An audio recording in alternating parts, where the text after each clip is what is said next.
Mise en route de notre modèle Decap 100.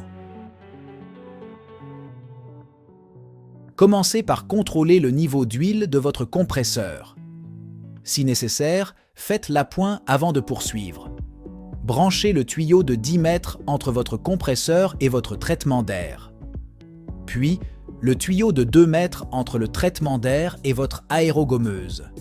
Une fois les branchements effectués, il est temps d'allumer votre compresseur. Pour l'entretien de votre compresseur, merci de vous référer au plan de maintenance et de respecter les entretiens préconisés.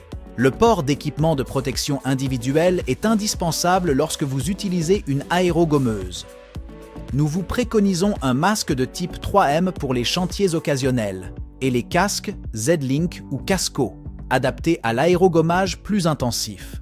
Nous préconisons les casques à ventilation assistée.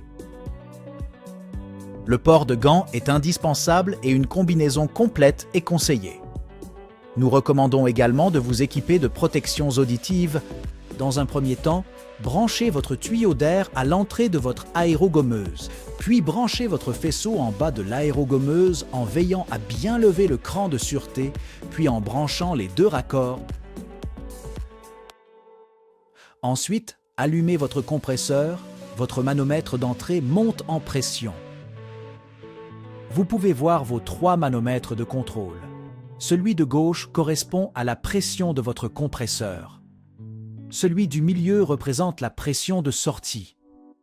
Le 3e correspond à la pression de la cuve. Ouvrez légèrement le filtre régulateur. 3 vannes se trouvent sur le devant de votre aérogommeuse. La première est la vanne de sécurité qui coupe le circuit d'air. La deuxième, la vanne à volant qui doit toujours être ouverte à fond, sauf cas particulier. Enfin, la vanne de débourrage qui permet d'évacuer un corps étranger. Pour remplir votre cuve, l'aérogommeuse est équipée d'un couvercle avec crève-sac intégré. Une fois la cuve remplie, veillez à ce que le champignon ne soit pas obstrué par un surplus d'abrasif. Passons maintenant au réglage. Tout d'abord, le réglage de la pression d'air grâce au filtre régulateur. Tournez-le en regardant votre manomètre de pression de travail jusqu'à ce que l'aiguille atteigne la pression souhaitée. Pour information, le réglage de votre machine reste en mémoire. Maintenant, le deuxième réglage, celui qui consiste à gérer le débit de l'abrasif. Pour cela, veuillez vous référer à l'étiquette au dos de votre aérogommeuse. Selon l'abrasif sélectionné, vous devez tourner la vanne 4 positions sur la position correspondante. Vous êtes maintenant prêt pour aérogommer.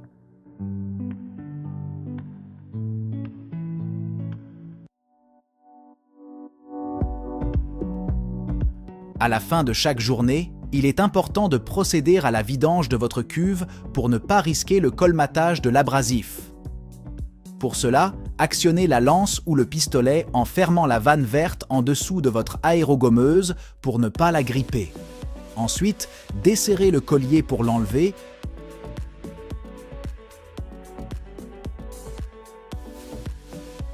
Puis baissez la partie inférieure en prenant soin de ne pas perdre le joint. Pour finir, réouvrez la vanne verte pour laisser l'abrasif s'écouler. Une fois la cuve vide, remontez le système de vidange.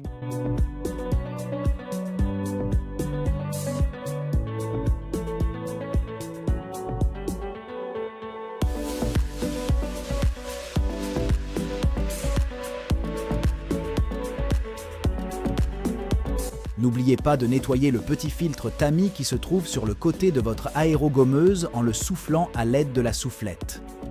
Attention, il ne faut pas le taper, cela risquerait de l'endommager.